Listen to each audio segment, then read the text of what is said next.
What is going on, everybody? We are back for another episode of the ABJ Podcast, episode 98. We are closing in on that episode 100 and also the end of season 1.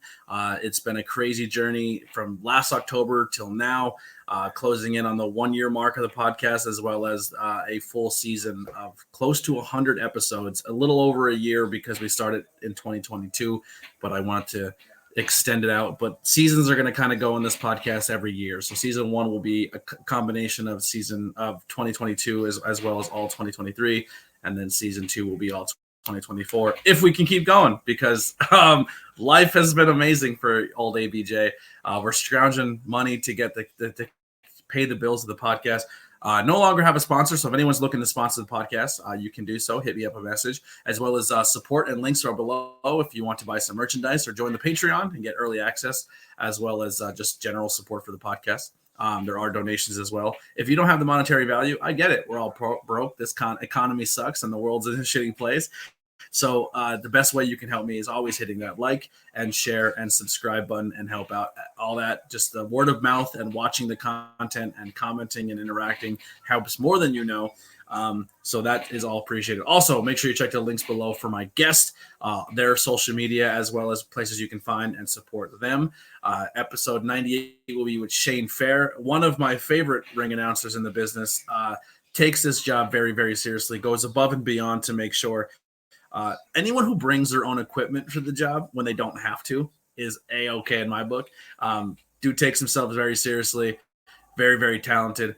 I've been itching to work with this guy for a long time, and then we finally did in Atlantic City, which was cool because I felt like Atlantic City was a big city feel, you know what I mean? Wrestling city. And then it's been hard to get booked in the same place because he's up in New York a lot. I haven't really broken in up there yet. So every now and then it kind of happens. So if anyone needs commentary on shows that Shane is doing ring announcing, please make that happen. I need that. Actually, I want to sneak Shane on commentary one time. I think that'd be a lot of fun as well. So without further ado, let me bring him in. What's going on, bud? Hey, what's up? Thanks for that intro, man. Great. You So like this, that? in essence, we're working together tonight, which is final, something that I've been wanting to come for fruition. Well, the thing that I want to do too is we're actually starting it very it'll already have been started by the time this airs, but we're doing on the Tornado Tag side. So Tornado Tag used to be a podcast, and now it's just like content on my channel. So there's a podcast, and then we're doing like the movie reviews and music reviews and pop culture stuff. That's coming very soon. But we're also doing like wrestling stuff. But what I'm very passionate with the indie scene. So instead of just being like, hey, here's the history of Booker T, or we're watching an old pay-per-view and talking about it, which is all fun. We want to do independent shot spotlights where like we bring in 1 or 2 people as a guest or a guest on, and then you pick 3 independent talent that you really like to showcase, and then I pick 3, and then we kind of talk about them and say why people should be following them, and then link all their stuff below. So I want to start doing that, and I think you would be a good person to bring into the fold as well as a few others, because I think it'd be a great way to get. Oh, please steal the idea, because more people who put the idea, like who share independent content, it helps us all. You know what I mean? Like that word of mouth is how people get jobs and how people move on to the next level of professional wrestling. And you have been in the ring with a lot of people over the past couple of years and got a chance to see firsthand a lot of amazing talent who have come through the Northeast area. Oh, definitely, Anthony. It's like when you're cross-pollinating so many different promotions, you get a chance to see like all these different talents, and like places where I am given any kind of voice, like Joe Bellini at Warriors is like a great example. Like I'll come flying home from a match, or an event.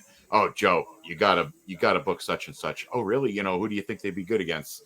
And I'll give my input. And then I remember in the case of like Osito and Ichiban, I ran home after seeing Ichiban. I was like, you gotta have Ichiban and Osito. And then he was excited about it. Like two days later, there's a graphic. So it's like, anytime where your opinion is kind of solicited is just a great feeling. It makes you feel like, that you have. Yeah, exactly. It makes you feel valued, that you have some kind of, rapport with that promoter where you're able to, suggest. You know how many match graphics I helped put together? Probably not get credit for 90% of them, but I know damn well I'm the reason they have them. But I'm happy they have happen. I'm not there for the credit. I'm not there to get my name plastered on it. I'm just happy because, how you said, you put two names out and then a promotion sees it, or they listen to it on the podcast and they're like, let's make this match happen. And that makes my heart happy because, once again, I see a lot of matches on commentary. You see them in ring announcing and you're like, man, if you put this person versus this person, that's chemistry. And then it 9 times out of 10 works out. And people from the ring announcing spot and the commentary spot and people who travel like we travel, it's nice when people see that and be like, yo, they probably are onto something. Let's kind of utilize that. And that's like, we're kind of like the worker bees. Like I said, that term that I use all the time is like, we're cross-pollinating, like one promoter's in their own lane, this promoter's in their own lane. Anytime you could suggest talent from promotion A to promotion B, to mix with their talent, you are doing that. You're cross-pollinating and you're like making these connections and building bridges that essentially, only you kind of have the capability of doing, because a lot of these people aren't working the different promotions in that capacity. Yeah, where they're, people stay inside their 25-mile bubble, and people who travel outside that bubble are the ones who are like, hey, I was just in this state and this person's really good and he's also willing to travel. You should bring him into this promotion. And it's like a brand new face of these people. Absolutely. And then you have like that matchmaking capability where you've seen, what their move set is versus this person's move set. And you see how one would complement the other, or a certain character that balances, or is it the same, would be a perfect clash, something like that, It's real nice when your opinion, though, is, like we said, like solicited, and you do have that opportunity to make stuff happen that you envision personally. Absolutely. That's what makes it all worthwhile. So how early, or what's your earliest memory of falling in love with the world of professional wrestling and consuming it for the first time? Kind of getting the bug. All right. Well, at school, you'd see like when I was younger, you'd see like the LGN, rubber figures and everything. It was kind of like instantly, kind of taken by that. But my father, he's like a double master's, went to St. John's. He's a school teacher. On the weekend, he would be in a biker gang, and he would also be a security for Ticketmaster. So kind of like a double life kind of thing, So he would always get us crazy tickets to the Meadowlands or the Garden, and we'd go see. I've never been to the Garden. House shows. Oh, it was great. Like back in the 80s when it was just scaled down with the drop down microphone and all that. Like, I got to witness so much of that. But this also brings me, like, I just want to say this. I wish that I would have kept all the tickets. Like now I catalog any event I go to. I put it in like a little, file and everything, a database, everything. But now looking back, you see on MSG, they have these exclusive episodes that were taped at these specific house shows. And I'll watch them sometimes like, I think I was at this one, but like, you really wish you can confirm. So I always recommend to like young fans, like that you always either A, keep your tickets, or B, keep some kind of record, because you are going to want to go back, and have some kind of closure like with this. I don't know where I put it now.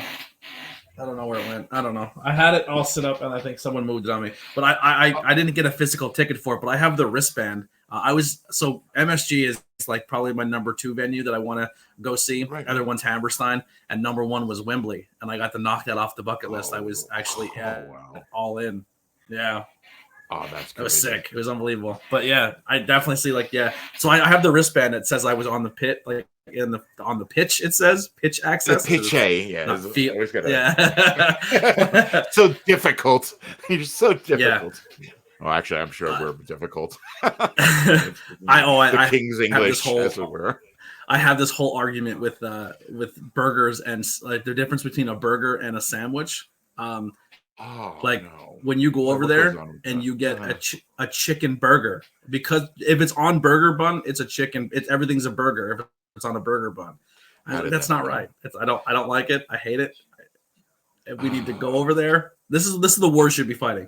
Go over and fight just so they change their menus, and then no one has to get hurt, and then we'll get out of there. You know what I mean? Oh, definitely. There's so much lift, elevator, there's so much kind of back and forth. I almost got hit by a car 3 times a day over there, because when you go and you're like, look right, then look left. You look right, and you're like, oh, I'm good, and then you get tattooed on the other side. That's got a deep program. Wow.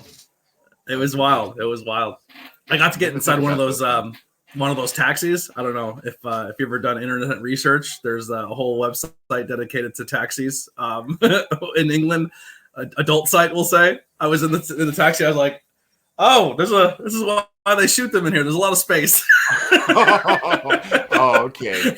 It's like you get in the taxi and it's like there's seats that face each other. Like you have a party back there. Yeah. Hey, shout out to Stella Cox out there if you're watching. Yeah. I'll interview if you want. Yeah. So, who were some of your favorites growing up? During your early childhood. Well, they definitely the hooks got into me on Hogan, so I was definitely a Hogan guy. But like Mr. Perfect, was one of my guys. I kind of gravitated to the heels, like same. More I was never a Hogan guy. Yeah. Never liked Hogan. No, it just didn't resonate. Like yeah. When I give me Macho Man. I was a Macho Man kid. Oh, definitely. I like the unpredictability too at that point because you had like so much. It was like confusing as a kid. It's like you got bed sheets, you got Cyndi Lauper, you have a cartoon. It's like there was so much like it was just like full sensory emulsion where you're just like everything was just they're hitting you from every angle at that point. They are too now, but I think with less media back then, you were more like captivated by like this onslaught from every conceivable angle. Toys, which definitely. Yeah, I'll do a quick show and tell. So I had a house fire. So I had all my childhood essentially destroyed in a fire, and then so I never really got to say goodbye to any of it. If that makes sense, I guess that's like a grown man. You're like, I see your collectibles. You're proud of us. So this kid I went to school with, my nightmare. We reconnected, and he was kind of talking. It's like, yo, like I watched Brett versus Sean at his house when Sean won the title. Like me and he was a huge Brett guy and I was a huge Sean guy. He had all the Hasbros and all the figures, and I was like, man, I always wanted those collections, but I only had a few of them. And I had my favorite figure. It was the Sean figure, the Hasbro Sean, but the black and silver pants. So now, the later one, yeah, that's like a $250 figure because it's rare. So this guy's like, yo, man, I have all of my stuff plus triples and doubles because I got really, really into it. So I'm at the bar the other night and I'm doing like a DJ gig, and he just walks in and hands it to me. Like, it's yours, have it. Mint. That is in beautiful shape too. Not even it's in great condition. No marks, no scuffs. And he's just like, yo, man, have it. Problem with those. And I was like, springs are good too still? Yeah, works perfect. Nice. Oh, yeah. That's nice. But it's just like, dude, he gave it to me, and I was like, all right, don't cry in public. I was like, yo, you just gave my favorite figure back as a kid. So that's hopefully maybe the first of many. I would love to get the entire Hasbro line again. That would be my goal. So I had scumbag friends that, all right, when like I kind of got like, the teenage angst thrown out of my house kind of thing where I had to go live with dad for a while. I had a scumbag friend that would come to my mother's house and said, oh, I left a bunch of stuff here. Can I come in and get it? And he cleaned out like all my G.I. Joes, and like my G.I. Joes were like my sacred cow, like, and many of them I got from a friend who later went on to commit suicide. So it was like I had like a more, they were even more attachment, intrinsically valuable, value to me. So God, so I that was one thing, and I always had just scumbag friends that would always steal from me, but for some reason, like my wrestling figures, I always kept like I guess they safe to some degree. They never got stolen or broken, so I still have all my Hasbros. Like I have like a good chunk of the set, but I'm missing like the smoking guns. That's Shawn Michaels. The a couple of the more valuable ones like the Atom Bomb and such like that. But yeah, I love now that you go and you look, and there's companies who are making their own versions of like newer versions of the old scale G.I. Joes and Hasbros. Like I was looking at one website, they made the Bulldogs, the British Bulldogs, are the with like Dynamite Kid and British Bulldog, like as Hasbros. Like they remade that. They remade a new Atom Bomb. They made like Berserker or something crazy, like ones that were never made, like Ahmed Johnson. Like they're making all these crazy new versions of Hasbros, but they look exactly the same. I'm like, I love this nostalgia itch. I wish I had money. The retros are great too. Like, because now you have like like they made like certain ones like Austin and stuff. So I can imagine as a kid, like being able to like throw Austin in the mix of your old figures and like, just like they made a Rowdy Walmart Piper ones without the kilt and stuff. Yes, exactly. And they have I know what is it? Wrestlingfigures.com, whatever, they have the Ringside. I'm thinking, that's the Walmart exclusives, the W Superstars, are a mix between the He-Man figures, the LGNs, and the WWE now. Oh, that's sweet. That's another good line I've been trying to collect. We went into full figure talk. I love that. Who's your pops you got there? Oh, wait, I got to show you this one. I got to turn it on. Hold on. Got to turn it on. Is that a custom of you? Yes, this is from Laura C., who is Laura C. Pops, custom pops by LC.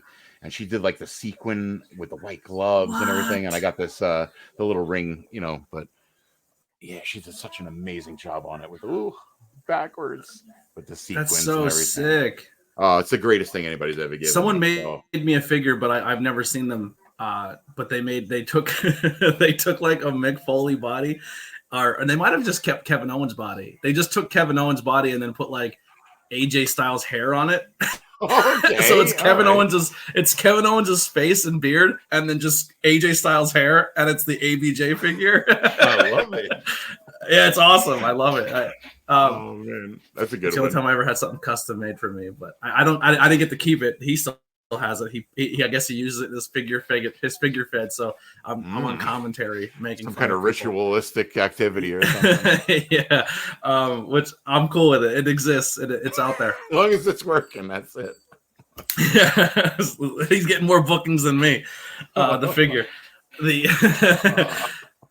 So when did you transition to, okay, I want to be a part of this business, and was ring announcing always the plan or the goal? Did you transition from, like, how did you break into business, and what were your plans? Well, like they say, like the most depressing thing for a male, if you're like, say you're a baseball fan or a basketball fan, when you realize that you're at that age where you can't be in the league anymore, even though you never would have been, like, shit. Nobody's 38 in the league. I can never pitch now or something, like, so that illusion is shattered. Like, so like, as I always wanted to wrestle. So it was like, as I got older, I was like, look, that door is closed. So I want to, yourself, like when you're around the business, you feel compelled to want to participate. So it's like, it was always like that drive. I was like, I got to find the avenue. So I knew like I had the voice, and I knew like, that I had the respect for like ring announcers, especially like, Fink, and then basically just Fink. That's always kind of been my guy. But I knew that I could apply that kind of like professionalism to it. I saw that missing a little bit too, so I was like, that's probably going to be the avenue, that I could probably do this. And they had at Capital Wrestling at the time, it was like a ticket package where it was like, if you paid a certain amount, you could be the ring announcer and you get to pick a match.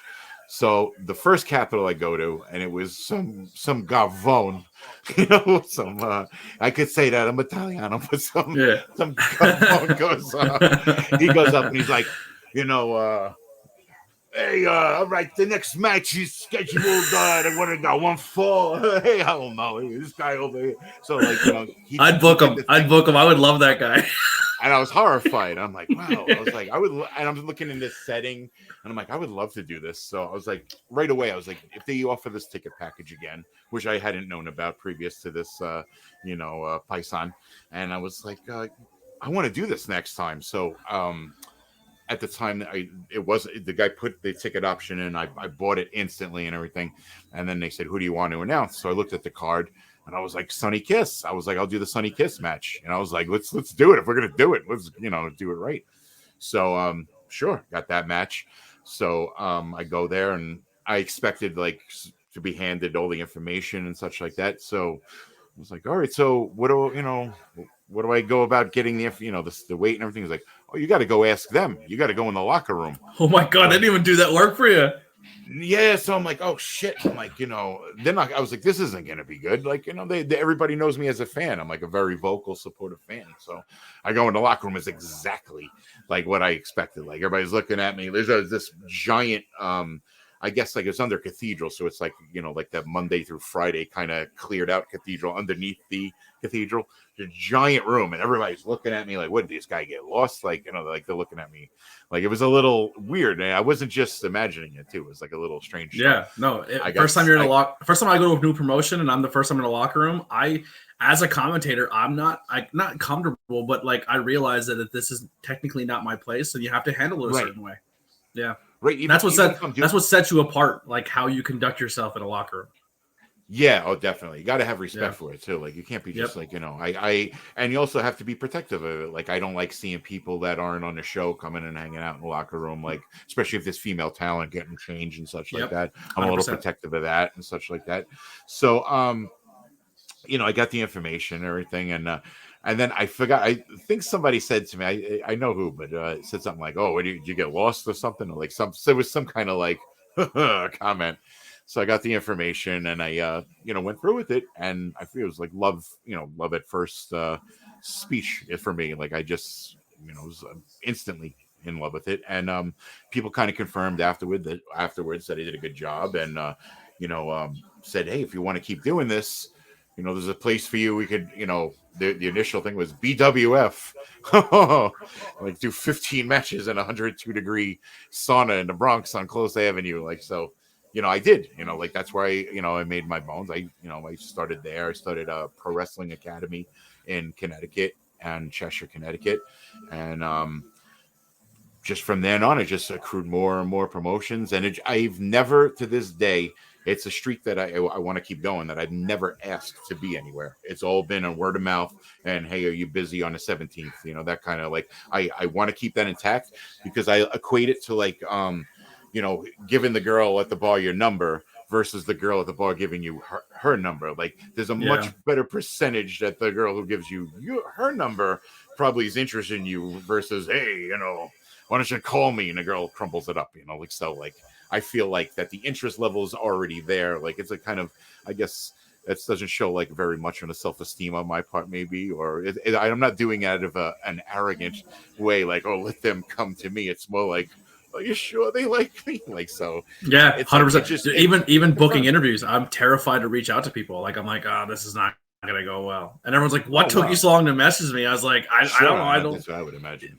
I usually sit back and I go like, oh, if I make a post like, who wants to be on? And then nobody will say anything, and I'd be like, oh, now I have to go ask people. But it really comes down to is Facebook. Sometimes people don't see a post. Like you're banking on social media to push you out to be seen. Like you can make a post and only maybe 3 people see it just because of the way the algorithms work. But I completely agree. It's tough, and it's like it's kind of shell shocking. Like for me, my first, like I was a fan, went to a show, got invited to start like doing backstage interviews and then commentary and then this and that. And then like, dude, for the first, I still have it to this day. Like sometimes I go to a new locker room, I have imposter syndrome. Like they're going to find out I don't belong here. Yeah. But it's more healthy to have the imposter syndrome than the brazen, narcissistic, bravado that you just, of course the confidence of I'm meant to be here is fine. But I think coming in on bended knee is like a much more respectful approach. So like the byproduct of that isn't going to be as bad as being like just a douche where yeah, we have too many of those in the business. Yes, exactly. So what made you? I'm sorry, go ahead. I said there's so many times where you feel like you're held hostage in conversations. So it's like in this business. So I feel like yeah, totally. So when you started, taking this on the next level and pushing more, what made you develop your style, your look, the gloves, the way you present yourself? Like how long did it take to develop that, and what made you put those pieces in? All right, well, the gloves were kind of like a happy accident because it was like a BCW anniversary show. So I wanted to go a little bit above and beyond. That was like, for the anniversary, that should be like coattails. It should be something like a little bit more panache than the rest of the year. So I was like, I'm going to get white gloves. So it's like my, I guess, point of references for luxury tuxedos of Bugs Bunny. And I love the movie Life is Beautiful with Roberto Benigni. So like I watch that like probably like once a year or something. So like the white gloves that he wears in that and his uncle Ezio in the movie has this like beautiful line as he's got the white gloves on. He says that God is not a servant to man. He serves man, though he's not a servant. And he explains that if a sunflower bows too low before the sun, it dies. And it's like servant is an art. So I was like, service is an art. And like, the white gloves. And I was like, it all kind of like resonated with me, like I guess like in a certain degree. So I was like, I was like, there's some truth to that. So I wore the white gloves, the BCW thing. And the next day I went to, it was called Wrestling Has a Tomorrow up in Providence. So I just went as a fan. I'm sitting up there, and I was with EC Negro at the time. So we're watching the event, and he's like, you got to wear those white gloves all the time now. And I was like, what do you mean? And he's like, that's your thing. He goes, you just have to wear them all the time now. And I was like, I always respected like his, advice and such like that. He was always like an oracle. I always refer to him as like one of my oracles. So I was like, all right, that's what I'm going to do if he's saying it. I actually think I have it like on, I was recording a match when he said it. So I think I have him telling me that.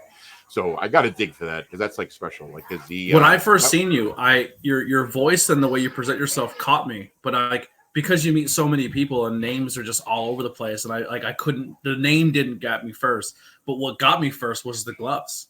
The gloves exactly is what, yeah, it's that's 100% your thing. Like anyone can go up and wear a suit and tie and be a ring announcer and have the fancies. Everyone has fancy suits. Like that's right. The trademark of a ring announcer. The presentation. I think what makes you stand out is, for me anyway, as an Italian as well, I like that you keep who you are as a person, but still bring a broadcaster voice without. We kind of talked about off camera. Adding extra syllables, or making your range, or trying to be the next Howard Finkel, your stuff. Like how you said, if that guy went, hey everybody, I want to do I would love that guy because there's no one else doing that. Like I like when someone just be like is themselves. Even on commentary or when you listen to radio, everyone has to have that radio voice. Like it make it your natural voice. Like I'm like this is like who I am. Like it's tough to stand out. For me personally, when I first went to a show, I would work with Blake Chadwick, who now is on NXT for NXT Level Up. Right. And I walked in and he was like, no suit, tie? And I was like, nah. And he's like, why? I go, it's not me. And he goes, good for you. He's like, that's not a good idea. And I was like, maybe, but I want like when I was booked here because of who I am on the podcast. I'm a horror movie T-shirt. I'm a jorts guy. I still rock like skinny jeans if I can. And I said when I do commentary, I said my style is I'm a fan first. So the way I call a match is as a fan, but also I bring a little bit of humor in. And it's like it was kind of like a thing was like, well, that's not a really good thing to do. And then long and behold, Pat McAfee enters the scene and he's rocking jorts and he's being unapologetically him on commentary and everyone loved it. Like John Moxley over Wrestle Week during Wrestle Fest, everyone's like, yo, John Moxley was funny on commentary because he's being himself, just calling a match. And I was like, that's what that was my vision from the start, and people like it. That's what they're going to respond to, not to blow smoke up your ass, but like, you're a very likable person. So it's like, as long as you're just presenting that, people are going to respond to it naturally. So, yeah. And it's like, and then people also like, in a business that's built on, having a facade or having like, some kind of, underlying tongue in cheek, getting away like a suspension of disbelief and everything. It's people see through bullshit. They have the bullshit detector because of this business, so they know what's authentic and what's not. So if you're presenting yourself as authentic, that's the one thing that they gonna want to see every time is that authenticity from the people that are giving them the information. Maybe not the people that are in the ring, but that authenticity is important. Like that's what really, And it sucks when they tell you to be yourself or do this or do that. But if you don't stay within the mold of what that presentation should do, like when people say, "Oh, referees act too much," and they take away from the match, but it's like they're doing something different. They're trying it, but it's okay for this referee to do it, but then you hate on every other referee for trying to stand out and be different. Or a ring announcer tries something different. Or I hate when commentary does this, this, and this. They should be worried about the match and not getting themselves over. And it's like, someone told me that once, and I was like, I drove 4 hours to be at this show. I'm going to be me. Am I trying to get over? 100%, just like everybody else in that ring. But I'm also doing my job of telling the story in the ring. But don't tell me to not be anything else than myself, because I have just as much right to be part of the show as you do. Sure, exactly. Yeah. Exactly. Yeah. It's because a lot of people don't think of the ring announcer or the commentary or the cameraman or if everyone brings their own little bit of style, that's what makes you stand out, and that's what is going to keep you getting bookings and making you different from everybody else. Right. The extra mile is never crowded. That's the other good thing too. That's like, as long as you're doing something, like you said, just outside of the box or just a little bit more, you are going to be recognized. You are going to be, booked. And it's very transparent when people try to be the next version of you instead of themselves, because they see what's working. Like, I've seen people try to be Shane, like 100%, and I was just like, kill him. Yeah. But it's just like names.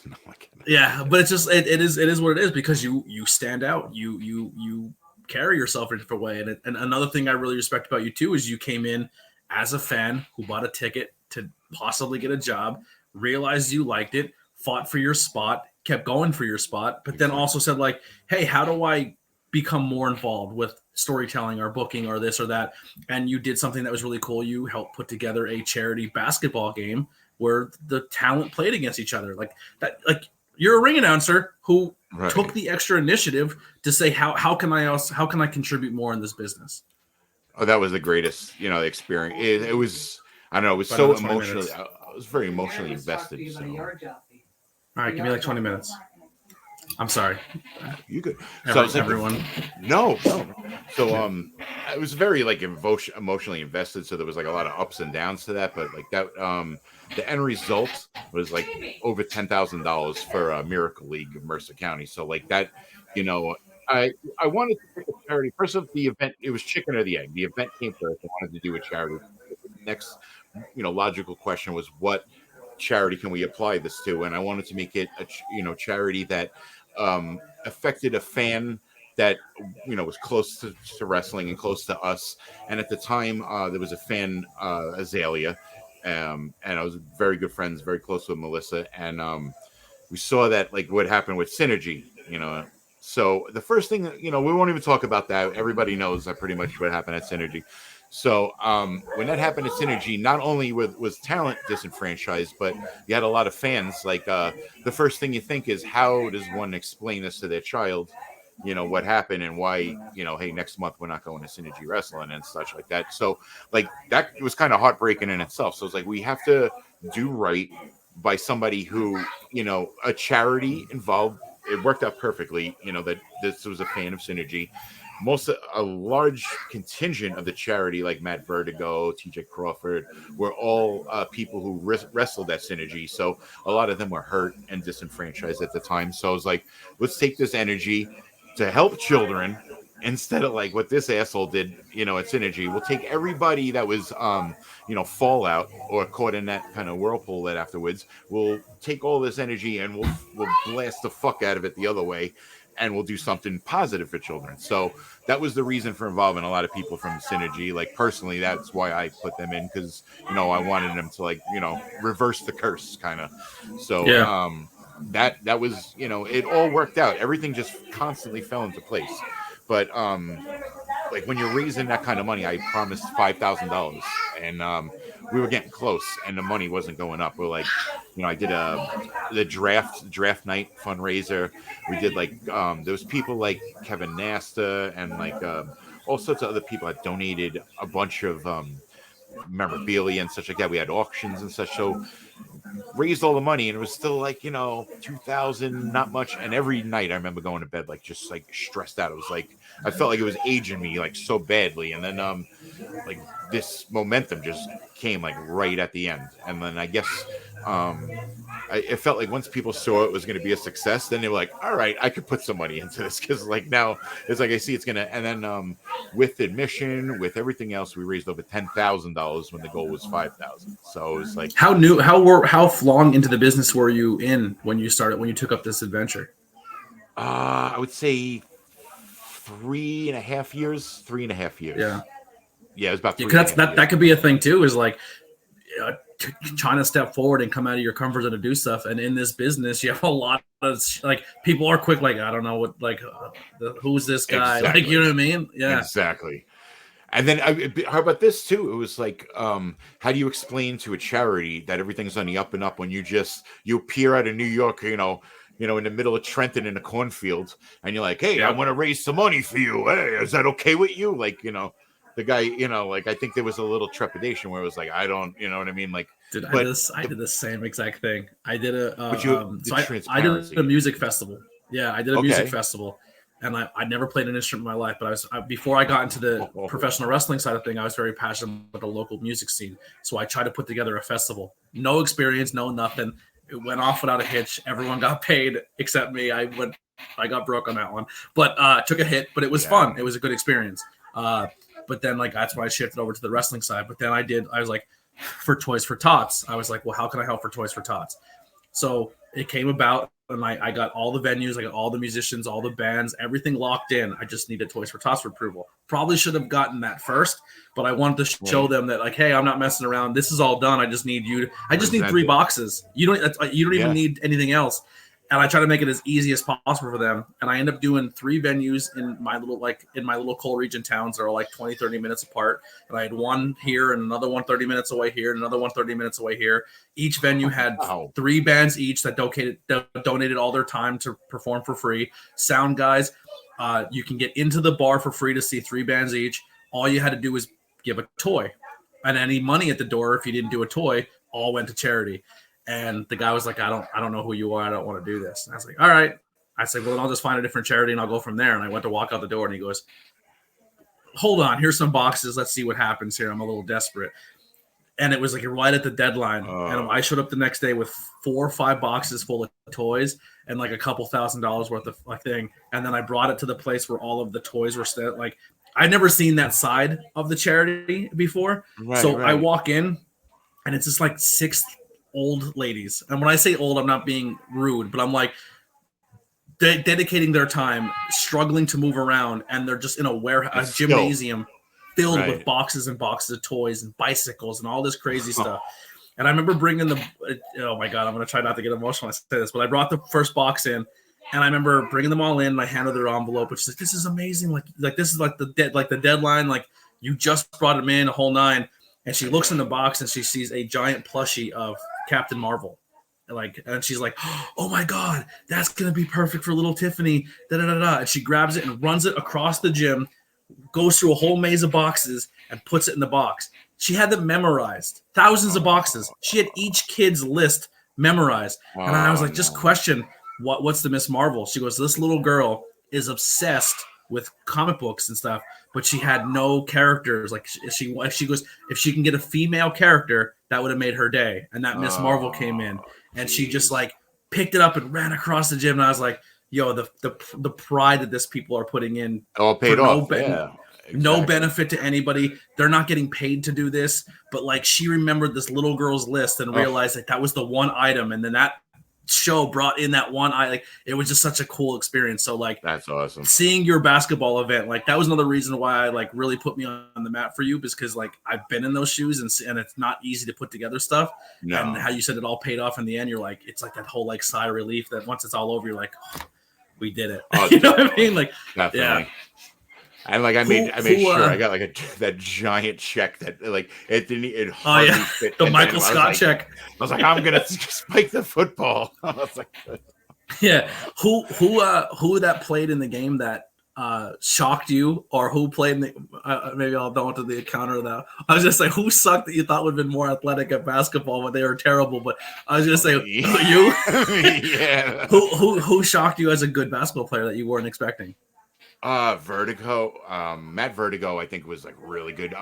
Grim Like, Hitman for Hire Grimm was just at the end of the game. He ran down.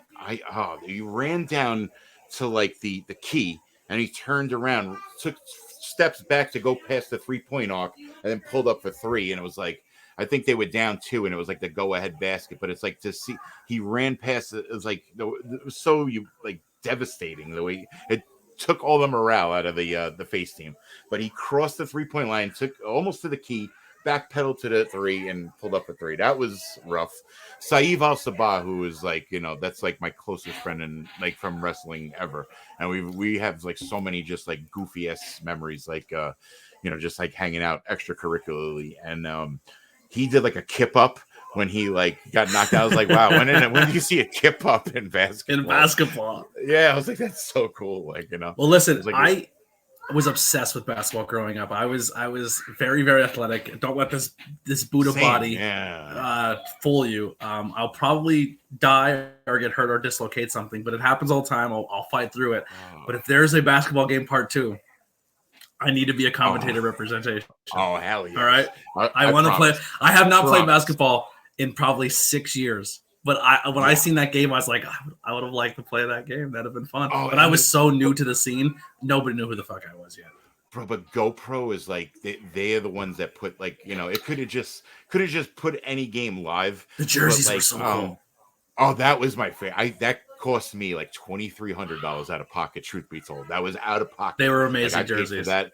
Oh, they were so cool. When a guy like I kind of gave him like an idea what I wanted, and when he returned, like I was like, oh my god! I was like, these logos would stand as like minor league baseball logos. They would have been like perfect. So I was like, so happy with that. So so here's the story on the jerseys. Okay, so like I brought him in a giant Samsonite. I had them all like heels on one side, faces on the other. So I'm facing the wall. Vicky, come up. All right, here's your shorts. So I'm just giving him out, and I'm like in my with my horse's blinders on, and I'm just like going ahead, like working out of the Samsonite. So then I turn around and everybody's got them on. Like it wasn't like I just saw them in drips. Like were they marking out like these are amazing? Oh, so sick. And I turn around and like everybody's got them on. Like it was like a reveal for me because I hadn't even put mine on, and like I turn around and everybody, I was like, oh, this is like that was like powerful for me. I was like, holy shit, it's happening. Like I was like, and you know what I liked about this too, because sometimes it's like I get like ADHD on a project, and I'm like, I push so many things aside. I have so many things. So like the fact that I was forced to have to go like from point A to point B in like a project and like have that, no, you have no choice kind of like that was like healthy for me to like make me, show myself that I could like carry something out from beginning to end. And like doing like I always say, like doing this content helped my ADHD a lot. It's like, it's what it definitely you have to rely on yourself, and that's all, And I wanted it to be like people, like I said, it was like basketball is dictatorship, not a democracy. Like people all had like I had to sit through so many awful ideas constantly, and it was just like okay, and then it'd be like forget it, I'm not doing any of that. Like so, like I was like so focused on just doing it my way, like so it was because not like amazing. Insult to anybody. I wanted to just see that I could do that. Like I just absolutely. I hope you do it again because it was a cool event. It was really really fun. So we're getting close to the end here. Oh yeah, it was a fantastic. But I want to ask you. We kind of alluded in the beginning, and I want to kind of bring it back first full circle. You get to see a lot of amazing talent. Who are some of your favorite names to call in the ring? Like when you're on the card, you're like, oh, like how like Bruce Buffer has that relationship where a fighter like they get in there like like, I love that. He's called like who do you have that chemistry with that you love when you get to work with them? There's a bunch. So like if I miss any, I'm gonna feel like shit later. But like of course Osito is like way up there. Dan Moff is way up there. Jay Bougie is way up there. Like like I love getting to do that with Jay Bougie. I love Darius and like getting to see that the front row seat is just seeing him with his arms like folded behind his back and him just like vibing to it. It's like that's like the coolest shit. Like that's what I call like the front row seat, where it's like I get to enjoy these things. I'm like, that's why I did that. I started with the announcer cam. I was like, I want people to just see some of this stuff. So like I started putting it on my lapel and everything. I love that idea. Yeah, it's been working good and everything. I'm like it's like I want people to see the perspective, because a lot of times it just I feel so lucky, like to be, but okay. So like Dan Moff, Osita, I want to get back to this. Of course, Saeed Al Sabah, even though it's been a very long time. I love Roger Mendez at Warriors, definitely. Max Bain. But it's just so much fun when like I have like little signs like sometimes like Vinny Pacifico, but if you see me tuck the card away, like usually that's somebody that like I love, like that's usually like a little sign I do, like I'll tuck my card in my pocket, like when I do that much shit, like I don't use my card often. It's more like to genuflect, and it's like it's a good safety net to have the information there. But like that's just a symbol I like to give. Like I'll put it in my pocket for certain. Like, I know who you are. I got you. Yeah, exactly. So if you ever see me do that, or I put my hand over my, like Lala, Ruthless Lala, and Isaiah Wolf, I love to do. But it's just, and then of course anybody that's a big name, like spoiled, like places like Magic, Battle Club, and Warriors, especially, like they bring in so many legends like for in-ring, and it's like to sit there and see Melina do a split under the ring, and I mean under the bottom rope, and it's like, wow, like of all the places this woman could be in the world, like I'm looking at her do her famous pose, and she's in the same ring as me, so it's never lost on me, like stuff like that. Who's the first person you marked out for that you're like in the ring with? All right, the first like person that was like in a WCW, like big three level, ECW, WWE, it was Crowbar. So it was like that was the very first name that I got to do. Gangrel is always great, and like that's always a fun one. And if you look in the Mecca, and like the corner that's like of the mirrors that's closest to the stage or the entrance, you can see there's like a red stain from him, like, and then there's also a green stain from Mantis. So it's like I was like looking at that and like, oh, there's Gangrel's mark on Mecca, My favorite moment is I was a giant Enzo and Cass fan, so actually that my pops there is an Enzo and Cass one. And Enzo, so the first time I got to meet him, I was only a fan. I was at the show, and that's when Cass just had his like relapse, when he had that big problem and everything went crazy for him. And I was so bummed because I wanted to meet both of them, because I was like, I would die defending them to everybody on the podcast. I was like, they're not, that's awesome. Not that good. Ever, like, what I mean? You were split on them, depending on who you were. To this day, I'm still a fan of both. So go to the show. I'm on commentary at PPW. Enzo comes out, and he gets his microphone. And he gets no prompt, no nothing, has no idea I'm a mega fan, the whole nine. And he goes, I got something to ask you, brother. And he gets right in my face. And he goes, how you doing? And I just went, yes. like he did the how you doing to me. That's and I was just crazy. Like, I'm on commentary. Like, no one comes to commentary. Yeah, he like nose to nose. How you doing? That's and I just was like, he walked away and I was just like, woo! All right. So one time at Finbar, I'm in St. Finbar at Warriors, and he's not a guest. He's not like on the card. He's just hanging out. So he's like back behind the curtain. So I go through the curtain, and there's fucking Enzo. Like, and like, I had no idea he was gonna be outside. I was like, what the fuck? So I shake his hand like a second. So I was like, oh, I apologize for the glove. And he goes, don't apologize for the gloves. The gloves are mint. So I had this little like moleskin book where I always put like little shit that happens, like, and that's definitely in there. Like, that moment, I was like, don't apologize for the gloves. The gloves are mint. I was like, that's fucking great. I got to do commentary with Jillian Hall. That was fun. Oh wow! Me and Jillian Hall called a match, and with JC Storm was in the ring, and the whole time she kept saying, "I want to eat her cotton candy." I go, Jillian, that's a radioactive cloud that will kill you. like just bantering with Jillian Hall on commentary over JC Storm match was so much. And then later on that night, Angels and 10 were there, the Dark Order. And I was like, hey, listen, I'm a huge Dark Order fan. Like, I love the Dark Order, like Dark Order mask right there. And I was like, can I get a photo joining the Dark Order? And they're like, yes. And Jillian Hall's like, can I join the Dark Order too? And I'm like, get in here. So like, it's all of us taking our photo as Dark Order members with Jill, and I'm like, I joined the Dark Order with Jillian Hall. Wow. Another stupid moment. Like, it's just fun, man. Cool. Like, that's why I relate so heavily to you. Like, we're fans who got an opportunity to be there. We conducted ourselves properly. We treat the business the way it should be treated, and we're having amazing moments, and it's just fun. The good hallmark of a good story is like if you go to, like, if you hear somebody that is outside the business talking about somebody that you had that moment with, and you're like, I'm not going to tell it because this guy's going to just think I'm full of shit. So it's like when you have a story that's that caliber, it's like that. It's almost a good feeling where you got to pull back and like, oh, Jack Swagger. And it's like, nah. Yeah. Or when they're like, oh, this guy's a real piece of shit. And you're like, I did not have that experience with him. No, I had it on. No. Like you met him at a meet and greet. I was backstage chopping it up with him. Man. You know what I mean? Like, yeah. Darius. Yeah, exactly. Oh my God. He's hands down. I'm going to keep saying it until he comes on. That is my bucket list. One of my bucket list interviews. He is one of my all-time favorites on the scene right now. I think he is insanely. No one tell him that you didn't hear this, but he's actually a really, really nice guy. He's the greatest character in professional wrestling, but behind the curtain, he is a good person to be around. Believe it.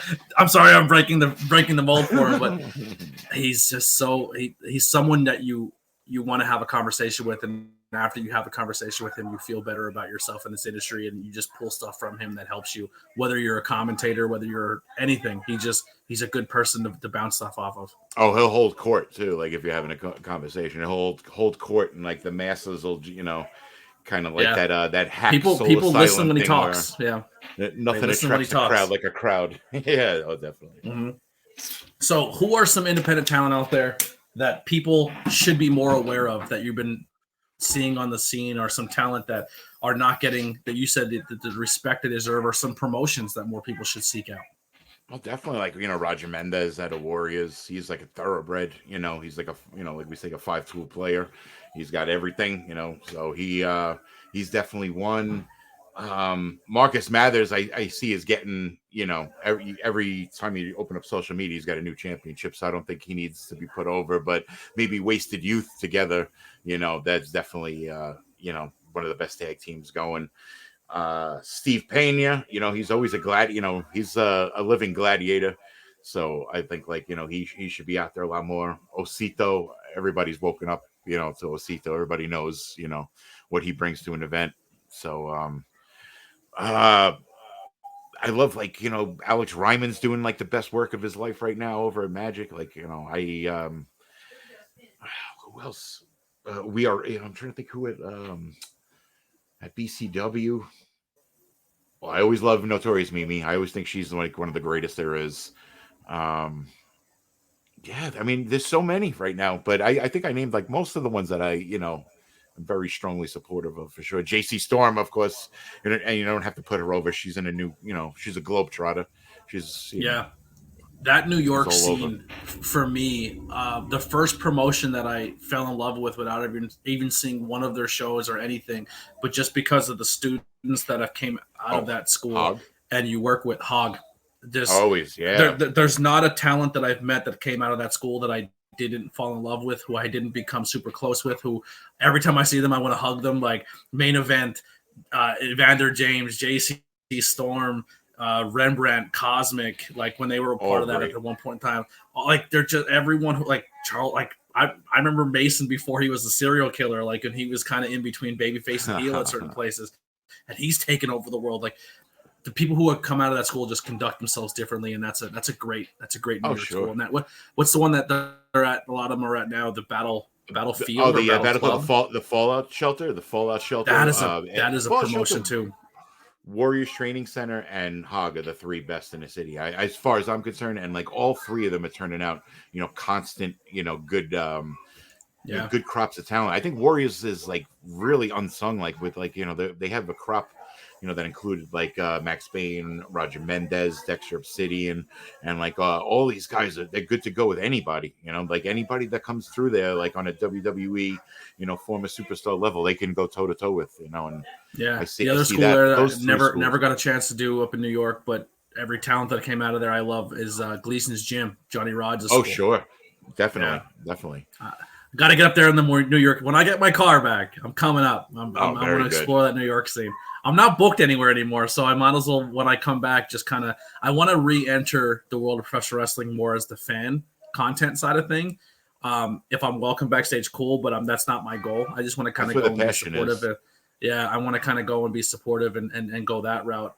If I get invited to do more, I'll do it. But it's going to be a nice little rebirth when I finally get my wings back, But where can people find you on social media? Or support you? World's Fair NYC at Instagram, Shane Fair. You know, it's my shoot name. It's like on Facebook, and at Shane Karma on Twitter, because that World's Fair NYC guy just won't let go of it. I send him threatening messages. Gonna pull his dock. No, I'm like, no. Yeah, wait, send some boys up to his house. That's You're, right. you still have any of those you still have little biker gangs from your old man? Send them up. I'll send the announcer from that first Capitol that I saw there. Hey, this guy. Hold on, what's his name? Oh, Shane Fair. He needs to stay. Yeah, man. Anything else you want to plug? Anything else you want to get out before we get out of here? No, man. Just I just on a personal note, I hope that you're out there a lot more, man. It needs you, man. And anywhere you are, like you're that type of entity where everybody just smiles upon seeing you. Like you bring that good presence, like whether you're like Jesus in Atlantic City, where that was awesome. Where only the Antichrist seems to be welcome, but still, I was drunk as shit that night. I got hammered. Hands. Yeah, it was fun. That was a great show. I just remember being on commentary. And it was me and Pete, and then that dirty rotten John Weiss got on commentary, and he just sucks. He's terrible, and I just made fun of him the whole show on commentary. Just roasted him the whole time. Go listen to IWTV. Head over to IWTV. It's probably under standalone, because all the promotions kind of go under standalone. I don't even know if it's there anymore. It might be under a different thing, but it was a great show. The editing was done very well. Whoever did it, great job to you. As well as just go listen to me make fun of John Weiss for 2 hours, and then you can see this amazing guy on commentary dressed up Halloween spooky style. Oh, that's cool, man. It was a fun show. Pete Corvus and what's it? Oh my god, I'm having a brain fart. Charlie Bonifer in that light tube match. That was yikes. Oh, I had Gary Wolf, all his accolades on the index card, and I remember in the ring, I'm like, where did his card go? And I looked down, it was in the ring, and went. Like if I saw it blow away, I was like, "Oh fuck!" Yeah, this guy's been everywhere. Everybody. Yeah. What do you? I got a 1 and 2 shot here. Pitbull number 2. He wore a halo at one point. He's killing it. That's right. The guy that Douglas shook around. Yeah, now he's unfortunately with the biggest douchebag in wrestling, but we won't talk about that. But what's he gonna do about it? Nothing. Anyway. Shane, I love you to death. We got to do part 2, and do this more often. Like I said, I love having you around. I love talking to you and chopping it up. We got to do it more often. Oh, you too, man. Definitely. All right, everybody, we will see you close to that episode 100. Episode 99 is coming. Thank you. Episode 99 will be next Thursday, closing out the new year. Thank you all so much for the support. Make sure you check out the links below to support myself and Shane. Grab some merchandise and all that fun stuff. This has been the ABJ Podcast. Here's some music by the Converse Kid, and we'll see you next time.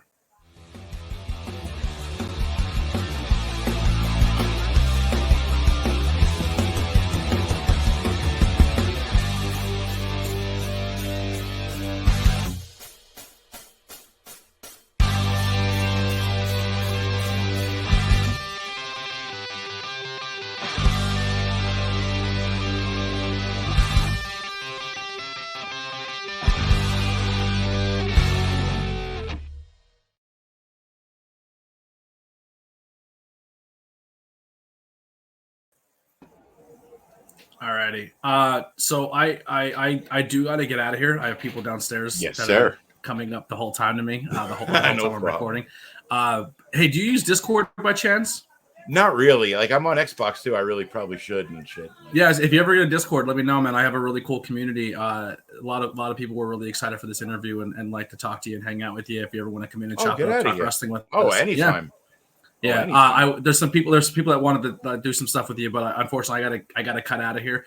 But thank you so much for this, and as soon as everything airs, I didn't see that. I didn't see those questions. That's all right. No, I was kind of we were chopping it up, so I missed some stuff. But yeah, Hunter Dillon, he's Logos by Hunter on Instagram. If you want to contact him, he's really, really good at logos and merchandise. He's helped me out a lot. But I do got to cut out of here. That's his handle, Hunter Dillon 95 on Instagram. Hunter Dillon 95 is his personal account, but he has Logos by Hunter as well. Oh, okay. He's actually in here. He's in here if you guys want to talk a little bit, but I do got to cut out. I'll bring him in. Man. Hey, what's up, Eddie? But you guys have fun. My microphone. You got it. Shane, I appreciate you. Anytime, Anthony.